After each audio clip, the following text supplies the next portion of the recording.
A beam crashed down and split the floor in half. Fire climbed every wall. A woman crawled on her hands and knees through smoke so thick she couldn't see her own fingers. Her lungs burned. Her skin blistered against the stone floor. Behind her the staircase had collapsed into flaming rubble. She wasn't getting out that way. She wasn't getting out anyway. The man who locked the doors from the outside, her own father, had made sure of that. He watched her scream through a window. Then he turned and walked away. She had maybe 2 minutes left. But half a mile out someone caught her scent. The Alpha King.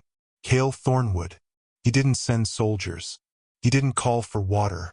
He ran straight into the fire himself. What happened inside that burning castle made every wolf in the realm pick a side. Stay with me on this one. Her name was Sarah Voss, 23 years old. Omega born in a world that treated Omegas like furniture. And her father, Lord Harlan Voss, treated her worse than that. Furniture you at least keep in good condition. Sarah, he kept quiet. He kept small. He kept out of the way until he needed her for something. Harlan ruled a border territory called the Grey March. Cold land. Hard ground. A stretch of forest and rock that sat between the Alpha King's central domain and the outer wilds. Strategically, it mattered. Politically, it mattered even more. Because whoever controlled the Grey March controlled the eastern passage into the heart of the realm. And Harlan knew it. He'd been leveraging that position for 20 years. Collecting favors the way some men collect debts. Building alliances with other territory lords who resented the crown. Smiling at every summit while sharpening a knife behind his back. Now here's the thing. Sarah wasn't supposed to know any of this. Harlan kept her confined to the east wing of his castle. She ate alone. She walked alone. She had no friends, no allies, no visitors, no letters in and no letters out. Not a single person in that castle who would notice if she disappeared tomorrow. That was by design. Harlan didn't want a daughter. He wanted silence. And for 23 years, that's exactly what he got. But silence has a way of making you listen harder. 2 weeks before the fire, Sarah heard voices through the floor. Low voices. Urgent ones. She pressed her ear to the stone and caught pieces. Enough pieces. Her father was meeting with 3 other territory lords in the war room directly below her chamber. Lords Brannock, ELD, and Corwin. She heard the word crown more than once. She heard the word overthrow. She heard detailed talk about troop movements, guard rotations at the summit hall, which corridors would be left unguarded and when. And then she heard her father say something that made her stomach drop. The summit is our window. Cale comes with a small guard. We strike before he reaches the central hall. They were planning to assassinate the Alpha King. Sarah didn't know Cale Thornwood. She'd never met him. She'd never even seen a likeness of him. Most people hadn't. He ruled from the capital, a fortress called Ironvale, and he didn't make social visits. Didn't attend feasts. Didn't parade through territories shaking hands. What she knew about him came from rumors that drifted through the servants' quarters. That he was the largest wolf anyone had ever seen in living memory. That he'd taken the throne at 19 after killing his own uncle in a formal challenge that lasted less than 2 minutes. That he didn't negotiate. He decided. And what he decided happened. Some people said he was fair. Others said fair and terrifying aren't mutually exclusive. She also knew this. If her father and those 3 lords killed the Alpha King at the summit, the realm would fracture. Territory against territory. Pack against pack. Old grudges would crack open like frozen ground in spring. Thousands would die. And her father would sit in the ruins and call himself king. So Sarah did the only thing she could think of. She tried to send a message. She bribed a kitchen boy, a skinny kid named Fawn, maybe 15, with the only thing of value she owned, a silver ring that had been her mother's. She pressed it into his palm and told him to carry a sealed letter to the eastern outpost. Get it to anyone loyal to the crown. Anyone at all. Fawn took the ring. He took the letter. He looked at her with wide, scared eyes. And then he walked straight to Harlan's study and handed everything over. Believe me when I tell you this. The look on Harlan's face when he read that letter wasn't anger. It was something colder than anger. It was a man looking at a problem and solving it in his head before the emotion even reached his chest. He folded the letter neatly, set it on his desk, smoothed the crease with his thumb. He didn't hit her. He didn't yell. He didn't storm up the stairs. He walked to the east wing calmly, opened her door, stood in the doorframe, and looked at her the way you'd look at a cracked plate you were about to throw away. He said 5 words. "You are no longer useful." Then he locked the door. From the outside. That was 3 days before the fire. For 3 days Sarah sat in that room. No food. A single pitcher of water that she rationed sip by sip. She banged on the door until her fists bled and her knuckles swelled. She screamed until her voice went hoarse, and then she screamed in whispers. Nobody came. The servants had been ordered to stay away from the East Wing entirely. The guards changed their patrol routes to avoid that corridor. As far as the rest of the castle was concerned, the East Wing was empty. Had always been empty. Nothing to see. Nothing to hear. On the 3rd night she smelled smoke. It started below her. A dull orange glow creeping under the doorframe. Then heat. Then the crackle of wood catching fast. Catching too fast, like someone had soaked the lower floors in oil. Which, as it turned out, someone had. Harlan had ordered the East Wing torched. Every door bolted from the outside. Every ground floor window barred. The only evidence of his conspiracy, letters, maps, names written in his own hand, the war table itself, was in the rooms directly below Sarah's chamber. He was burning the evidence. And he was burning his daughter with it. 2 problems. 1 fire. Sarah kicked the door until the hinges bent and the wood cracked but held. She grabbed a heavy oak chair and threw it through the window. Glass shattered outward. She looked down. For stories. Stone courtyard below. Jumping meant breaking both legs at best. Dying at worst. The cold air rushed in and the fire behind her roared higher, fed by the new oxygen. She screamed out that broken window. She screamed until her voice cracked apart completely. Through the smoke and the flickering orange light, she saw a figure standing in the courtyard below. Just standing there. Hands behind his back. Face lit by the glow. Her father. He looked up at her the way you'd look at a log settling on a fire. Mild interest. Nothing more. Then he turned and walked into the darkness without looking back. The floor beneath her buckled. She dropped to her knees and crawled. The hallway outside her room was a tunnel of flame. Beams fell. Walls split open and spat embers. She made it to the far stairwell and found it collapsed.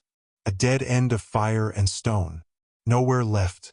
She pressed herself into a corner where the smoke was thinnest. A small pocket of air near the floor where 2 walls met at an angle. She put her face against the stone and breathed. Shallow. Quick. Counting the breaths because counting meant she was still alive and she needed to hear herself still being alive. That's when the front gate exploded inward. Not opened. Not pushed. Something hit it so hard the iron buckled and the crossbar snapped clean through. Sparks flew. The gate crashed flat on the stone. A shape moved through the smoke. Massive. Low to the ground. A wolf the color of black iron. Bigger than a horse. Moving through fire like it was nothing. Like the flames parted for him or like he simply didn't care that they didn't. He took the burning staircase at a full sprint. Leaping over gaps where the steps had fallen away. Claws digging into whatever would still held. He crashed through the hallway wall when the corridor was too choked with fire to pass. Didn't go around. Went through. Stone and timber exploded outward. Cale Thornwood had been 20 miles out when it hit him. A scent. Faint. Carried on a wind that shouldn't have reached him at that distance. But the mate bond doesn't care about distance. It doesn't care about wind direction or logic or the fact that you've never met the person on the other end. It grabs you by the chest and pulls. And what it told him, in a language older than words, was simple. She's dying. Move. He found her in that corner. barely conscious, burns across her arms and hands. Her breathing was shallow and wrong, a wet rattle in her chest. He shifted back to human form just long enough to lift her. She weighed nothing. He wrapped his body around hers, shielding her skin from the heat, and went back through the fire the way he'd come. Burning debris hit his back and shoulders. A beam caught him across the ribs. He didn't stop. He cleared the gate, crossed the courtyard, and kept running until the air was clean and cold and the flames were far behind them. His soldiers caught up to him a quarter-mile from the castle. They found their king on his knees in the grass, holding an unconscious woman against his chest. Burns across his arms, ash in his hair. His eyes were gold, full wolf gold, not human, not calm, and the look in them was something none of his men had ever seen before on that face. Fear, not for himself, for her. They set up a field tent. Healers came. They worked on Sarah for hours, cleaning burns, setting bandages, monitoring her breathing. Cale sat outside the tent the entire time. Didn't eat, didn't speak, didn't move. He just sat on the ground with his back against a tree and waited. Around midnight, the head healer stepped out and said 3 words. "She'll live." Cale closed his eyes. His hands were shaking. The fire was out. The girl was breathing. Soldiers stood guard in a quiet ring around the tent. Somewhere in the distance an owl called. The night felt almost peaceful. And for a moment, just a moment, felt like it was over. The worst had happened and the worst had been survived. It hadn't even started. A rider came in at dawn. Hard gallop, horse foaming at the mouth. He carried a message from the eastern outpost. Lord Harlan Voss was alive. He'd fled the Grey March before the fire, taken a fast horse and 2 guards, and gone straight to Lord Brannock's stronghold 50 miles east. And he'd already sent word to every territory in the realm. Sealed letters, urgent dispatches. The message said this: the Alpha King attacked the Grey March without provocation, burned the castle, abducted Lord Voss's daughter by force. This is an act of war against all free territories. This is where it turns. Because up until this moment the story was simple. A father tried to kill his daughter. A stranger saved her. Good and evil. Clear lines. Anyone could follow it. But Harlan didn't just survive. He rewrote the entire story. He turned the rescue into an invasion. He turned the victim into a hostage. He turned himself into the grieving father whose child was stolen by a tyrant king. And suddenly the most powerful man in the realm wasn't fighting one cruel lord in a burnt castle. He was facing a political coalition armed with a lie so clean it almost sounded true. 3 territories had already pledged soldiers to Harlan's cause. A 4th was considering it. A 5th had gone quiet, which was almost worse. 1 rescue. 1 woman pulled from a fire. And now the realm was tipping toward civil war. Sarah woke up that afternoon. She opened her eyes and saw a canvas ceiling she didn't recognize. Heard voices outside the tent. Felt bandages tight around her arms and hands and a pain in her chest that went deeper than burns. She sat up too fast and the world tilted. A healer she didn't know tried to ease her back down. Sarah pushed past her, got her feet on the ground, and stumbled out of the tent on shaking legs. Cale was standing 20 feet away, talking to his generals around a map table. He saw her and stopped mid-sentence. Everything else in that conversation ceased to exist. He took a step toward her. She took a step back. Her hands came up, not to fight, not to push, to shield, to cover her face.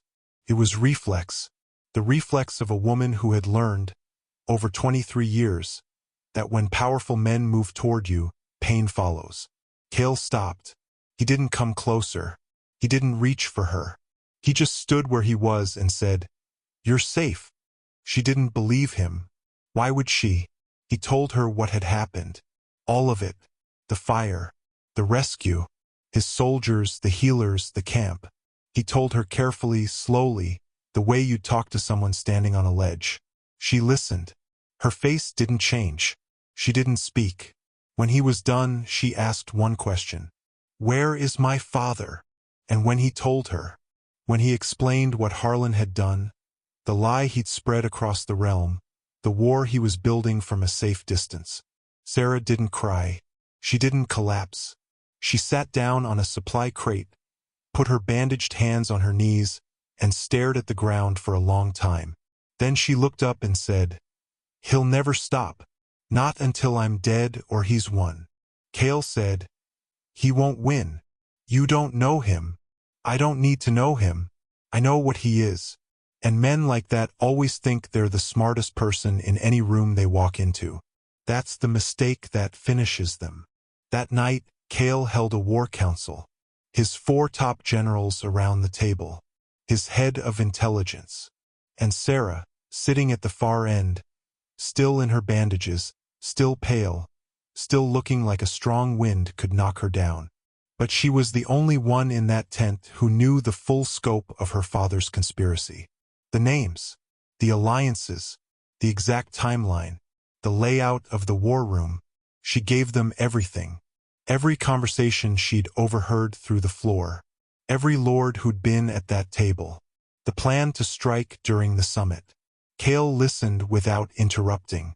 When she finished, his senior general, a scarred old wolf named Draven who'd fought in 3 border wars, said something that made the tent go dead quiet. "Send her back. Give her to Harlan. It ends the war before it starts. One woman for the peace of the realm. It's not even a question." Nobody spoke. Sarah's face didn't change. She'd been hearing versions of that sentence her whole life. Give her away. Trade her. Use her. Discard her when she's served her purpose. Cale looked at Draven the way a storm looks at a candle. Quiet. Absolute. "She's my mate. She stays." Draven opened his mouth. Looked at Cale's eyes. Closed it. Sat down. If you've been following this story, now's a good time to hit that subscribe button. Because what happened next changed everything. The summit was still scheduled. Neutral ground. An ancient meeting hall called the Stone Table, built in a valley between territories where the borders converged. Tradition held that no wolf could be harmed at the Stone Table. It was sacred ground. Tradition also held that every lord was required to attend when the Alpha King called the gathering. Refusing meant forfeiting your territory and your title, which meant Harlan had to come. He had to stand in that hall and face Cale. And he had to do it while maintaining the lie that he was the victim. Cale brought 300 soldiers. Not to fight. To line the road. To stand at every entrance and every exit. To make a point that didn't need words. He rode at the front in human form wearing black. And beside him, not behind him, not hidden in a carriage, not guarded in a tent a mile back. Beside him on her own horse rode Sarah. She was terrified. She told Cale that the night before, standing in his tent with her hands shaking and her voice steady. "I'm afraid of him. I've been afraid of him my entire life. I need you to know that before tomorrow." Cale said, "Good. Fear means you understand what's real. Brave people aren't fearless. They're afraid and they show up anyway. What if I can't speak when the time comes? Then I'll speak for you. But I don't think that's going to happen. I think you'll speak just fine." She didn't answer that. The Stone Table was a round hall with no corners. Built from gray rock older than any pack or territory. Every lord stood at equal distance from the center. No thrones. No platforms. No elevation. Just stone and firelight. When Sarah walked through the entrance, she felt every pair of eyes in the room land on her at once. The burns on her arms were still visible above the bandages. She didn't hide them. Harlan stood across the hall, tall, gray-haired, wearing the formal blacks of a territory lord. Composed, dignified. He looked at Sarah the way you'd look at a stain on your shirt. Mild irritation. Nothing more. He spoke first. That was his right as the accusing party. And he was good at this. Believe me, he was good. His voice was calm and measured, almost sad. like a man carrying a burden he didn't deserve. He spoke of an unprovoked attack on his territory, a father's grief at losing his daughter, a king drunk on power, burning homes and stealing children. He called it a violation of the old accords. He called it tyranny dressed in royal black. And when he was done, 4 of the 12 lords in the room were nodding along. Chaol didn't shout, didn't growl, didn't raise his voice even slightly. He just said, "Lord Voss, tell the assembled lords who locked the doors of the east wing from the outside." Harlan didn't blink. The doors were locked for her protection. The fire was a tragic accident. Tell them who poured lamp oil across the floors below her chamber. A baseless accusation from a king looking to justify an invasion of sovereign territory. This is where it could have gone either way. Chaol had no physical evidence. The castle was ash. Every document, every map, every letter was gone. It was his word against Harlan's. And in that room, words were the only weapons allowed, and Harlan had been sharpening his for decades. Chaol turned to Sarah. He didn't nod. He didn't signal. He didn't give her a speech or a cue. He just looked at her, and she understood. She stepped forward, into the center of the stone table, into the space where lords argued and kings decided and no Omega had ever stood before. Her voice shook on the first word, steadied on the second, and by the third sentence the room could have caught fire again and nobody would have moved. She told them everything. The war room meetings she'd heard through the floor, the assassination plot against Chaol, the names of every lord involved, Brannock, Eld, Corwin. The night her father read her intercepted letter, walked to her room, looked her in the eye, and told her she was no longer useful. The 3 days locked in that room without food or light, the smell of smoke rising through the floorboards, the sight of her father standing in the courtyard, hands behind his back, watching her burn through the window she'd broken with a chair. She held up her bandaged hands. He did this, my father, not the Alpha King, not an invader, not an enemy. My father poured the oil. My father locked the doors. And my father stood outside and watched me die. The only reason I'm standing here is because a man I'd never met broke down the gate and carried me out. The hall was silent. Not respectful silence. Shocked silence. The kind where people forget to breathe. The kind where you can hear the torches crackle on the walls. Harlan's face changed. Just slightly. Just around the eyes. The careful mask slipped for half a second and what was underneath was fury. Pure, white, burning fury. Not because his daughter had spoken against him. Because his property had malfunctioned in public. He pointed at Sarah. She's an Omega. Confused. Emotionally unstable. Manipulated by the Alpha King's mate bond into saying whatever he wants her to say. Her testimony is the result of coercion. Nothing more. Lord Brannock, standing to Harlan's left, shifted his weight from one foot to the other. Lord Eld, across the hall, wouldn't make eye contact with anyone. The cracks were forming. You could almost hear them. An old lord named Thane, who controlled the Northern Highlands and had no stake in any of this, stepped forward. He'd been quiet the entire time. He looked at Sarah's burns. He looked at Harlan. And he said, "I've seen coerced women, Harlan. They don't walk into the stone table and name names." 2 of Harlan's 4 allies withdrew their support on the spot. Eld walked to the far side of the hall without a word. Corwin simply said, "I was mistaken in my allegiance." That left Harlan with Brannock, one ally, who suddenly looked like a man standing on very thin ice and hearing it crack. Harlan did what cornered men always do. He stopped pretending. "You want to play this game, Thornwood? Fine. I invoke formal challenge. Right here. Right now. Alpha rights. Ancient law. A challenge at the stone table couldn't be refused. That was the oldest law there was. If Chaol backed down, he forfeited authority over the Grey March and every territory that bordered it. Harlan knew this. Harlan was counting on it. Because Harlan, for all his politics and his scheming, was still a wolf. A big one. A vicious one.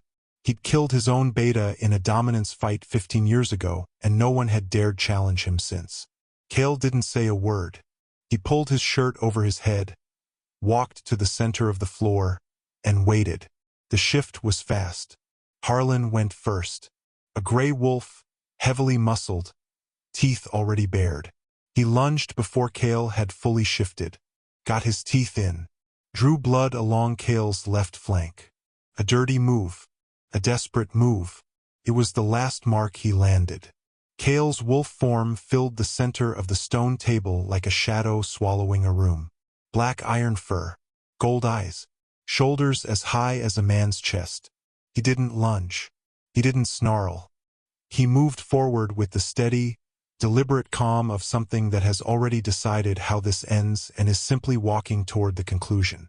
Harlan scrambled backward, snapped at air, tried to circle left. Cale cut him off, tried to circle right, cut off again. Every angle closed, every retreat blocked. Cale drove him toward the wall with the patience of a tide coming in. And when Harlan had nowhere left to go, Cale struck once. One strike, jaws closing around the gray wolf's throat. Not a killing bite, a holding bite. Harlan went down.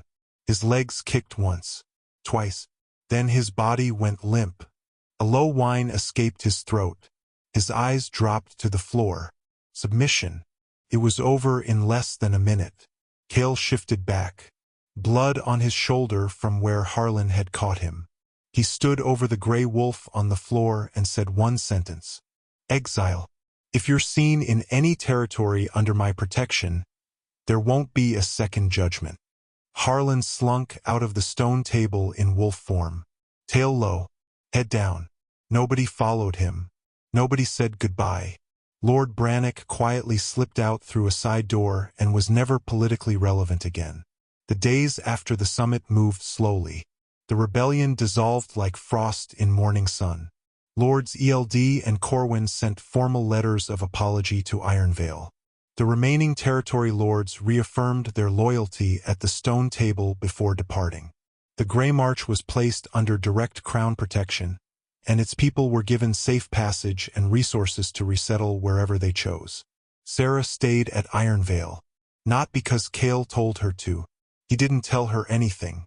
He gave her a room in the East Wing, told her the door would never be locked, told her she could leave whenever she wanted, go wherever she wanted, and he would provide horses, guards, and supplies for whatever journey she chose. No conditions, no strings, no mate bond obligations. She was free, completely and without question. She stayed anyway, but trust doesn't rebuild in a day. It doesn't rebuild in a week. Sarah flinched when doors closed too fast. She went rigid when someone raised their voice in another room, even if it was just laughter. She kept food hidden under her bed. Bread, dried fruit, hard cheese wrapped in cloth. Enough for 3 days. She didn't plan it consciously. It was reflex.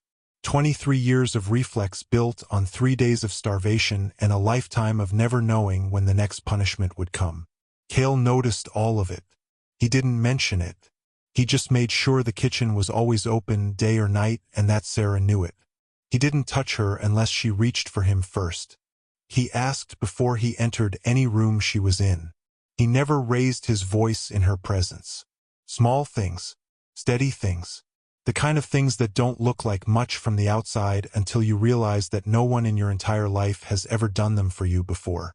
One evening, about 3 weeks after the summit, Sarah found Cale sitting alone in the great hall. The fire in the hearth was burning low. Orange coals. He was just sitting there, staring at it. She sat down across from him. Neither of them spoke for a long time. The fire crackled. The castle was quiet.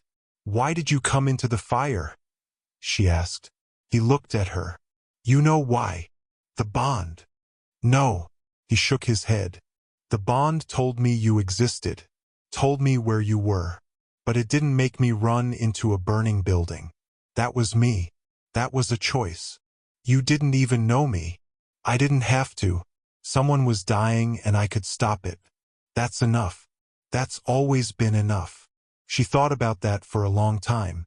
A man who ran into a burning building not because of destiny or magic or some ancient pull written into his blood, but because someone was dying and he could stop it, and he decided that was enough of a reason. My father used to sit by the fire, she said quietly.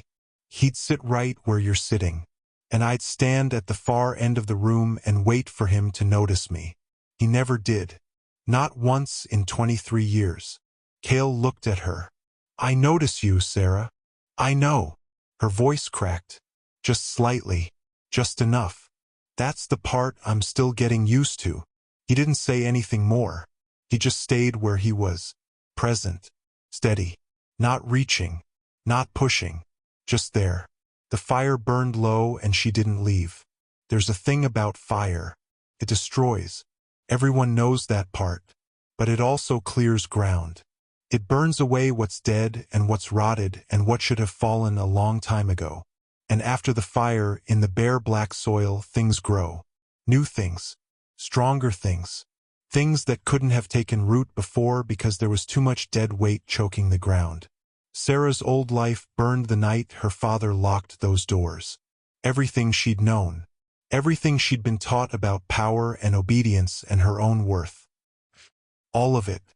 But in the weeks and months that followed, sitting by fires that warmed instead of consumed, standing beside a man who used his strength like a shield instead of a weapon, something new started, quiet at first, uncertain, like a voice learning to speak after years of enforced silence. She didn't become fearless. That's not how it works. She became someone who carried her fear in one hand and her choices in the other and kept walking anyway. Cale never told her she was fixed. Never told her she was healed or whole or over it. He just showed up. Every single day. Without condition. Without demand. Without a clock ticking on his patience. And one morning, months later, Sarah walked through the main gate of Iron Vale. Not leaving. Just walking. Feeling the sun on her face and the open air in her lungs without looking over her shoulder. She stopped at the edge of the road and looked back at the castle. Smoke rose from the kitchen chimney, thin and white, the smell of bread baking, a fire that feeds instead of devours, a door that opens from both sides. She turned and walked back inside, not because she had to, not because the bond pulled her, not because she had nowhere else to go, because she chose to, and that was everything.